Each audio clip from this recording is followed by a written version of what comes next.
Halo semua, di bahasan kali ini kita bakal menyelami kisah-kisah yang luar biasa banget. Kisah-kisah ini menyelimuti seorang sultan sekaligus wali dari Banten di abad ke-17. Ceritanya ini diwariskan turun-temurun dan masih hidup sampai sekarang. Oke, kita mulai ya. Kedengarannya kayak pertanyaan dari dunia dongeng ya. Tapi justru pertanyaan inilah yang jadi inti dari salah satu keajaiban paling terkenal yang berhubungan dengan tokoh kita kali ini. Ini adalah kisah yang menentang logika dan membawa kita ke dunia iman dan kekuatan spiritual. Oke, sebelum kita bahas keajaiban-keajaibannya, penting banget buat kita kenalan dulu. Siapa sih sebenarnya sosok di balik semua legenda ini? Soalnya beliau ini bukan tokoh mitos, tapi beneran tokoh sejarah yang nyata. Jadi apa sih yang bikin beliau begitu spesial? Nah, kuncinya adalah beliau ini memegang dua peran penting sekaligus. Di satu sisi, beliau adalah seorang penguasa, seorang sultan yang memimpin kesultanan. Tapi di sisi lain, beliau juga seorang syekh, seorang pemimpin spiritual yang ilmunya sangat dihormati. Kombinasi inilah yang bikin kisahnya jadi unik banget. Coba kita lihat konteksnya sedikit. Beliau ini putranya Sultan Ageng Tirtayasa, yang legendaris itu.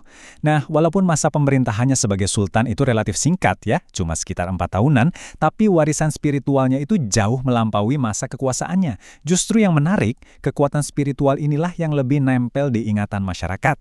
Nah, untuk benar-benar paham sama cerita-cerita Syekh Mansur, kita perlu ngerti satu konsep kunci yang jadi dasar dari semua kemampuannya yang luar biasa.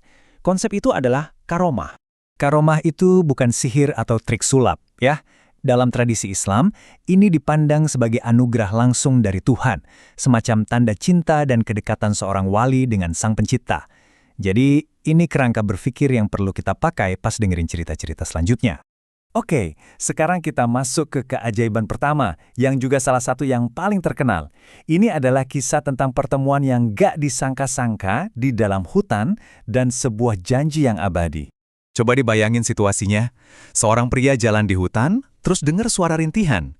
Pas dicari, ternyata bukan manusia, tapi seekor harimau besar yang lagi gak berdaya. Tanpa rasa takut sedikit pun, beliau menolongnya. Nah, disinilah ceritanya jadi makin luar biasa. Mereka ngobrol, bukan sekedar isyarat, tapi beneran percakapan yang akhirnya mengarah ke sebuah perjanjian sakral. Dan inilah inti dari perjanjian itu. Ini adalah kata-kata yang diucapkan langsung oleh Syekh Mansur kepada harimau tersebut. Sebuah permintaan yang sederhana, tapi maknanya dalam banget, yang konon dihormati oleh harimau itu dan semua keturunannya sampai hari ini. Ini benar-benar menggambarkan wibawa dan kekuatan spiritual beliau. Kalau cerita pertama tadi menunjukkan kekuasaannya atas alam, keajaiban berikutnya ini membawa kita lebih jauh lagi, bahkan melampaui batasan ruang dan waktu. Yuk kita ikuti perjalanannya ke Tanah Suci. Nah, ini yang bikin melongo. Coba pikirin deh, di zaman itu, perjalanan haji itu kan usaha besar yang makan waktu berbulan-bulan. Susah banget pastinya, tapi bagi Syekh Mansur, diceritakan perjalanannya itu cuma sekejap mata. Satu langkah, satu kata suci, dan beliau udah melintasi separuh dunia. Jadi, keajaibannya nggak berhenti sampai di situ aja. Beliau nggak cuma pergi, tapi juga kembali ke tempat yang sama persis. Dan begitu kakinya napak lagi di tanah Banten, sebuah mata air muncul dari tanah. Bukan sembarang air, tapi air yang diyakini punya berkah yang sama kayak air Zam-Zam di Mekah. Tapi ada satu masalah.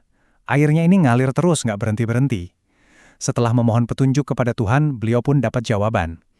Solusinya bukanlah sesuatu yang teknis atau fisik, tapi sebuah tindakan iman yang mendalam, menggunakan kitab suci itu sendiri. Dan atas izin Tuhan, saat Al-Quran diletakkan di atasnya, aliran air pun berhenti. Dan kitab suci itu berubah jadi batu. Nah, inilah asal-usul nama situs suci yang masih ada sampai sekarang, Batu Quran. Sebuah bukti fisik dari sebuah peristiwa spiritual yang sungguh luar biasa. Kisah-kisah ini bukan cuma cerita dari masa lalu loh, mereka punya dampak yang nyata dan awet dalam kepercayaan dan budaya masyarakat setempat. Coba kita lihat gimana warisan ini terus hidup. Jadi intinya begini, kepercayaan bahwa keturunan Syekh Mansur punya koneksi khusus sama harimau itu masih ada. Sama halnya, situs Batu Quran tetap jadi tempat ziarah dengan mata airnya yang terus mengalir sebagai pengingat abadi akan karomah beliau. Warisan ini hidup, bukan cuma dalam cerita, tapi juga dalam keyakinan dan tempat yang nyata. Dan ini membawa kita ke pertanyaan terakhir.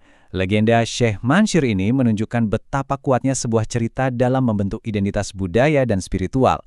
Cerita-cerita ini ngingetin kita kalau ada hal-hal yang melampaui penjelasan biasa. Apa sih yang bikin cerita kayak gini bisa bertahan ratusan tahun? Mungkin karena mereka menyentuh sesuatu yang dalam di diri kita. Pencarian akan makna, keajaiban, dan hubungan dengan yang ilahi. Terima kasih banyak sudah mengikuti bahasan kali ini.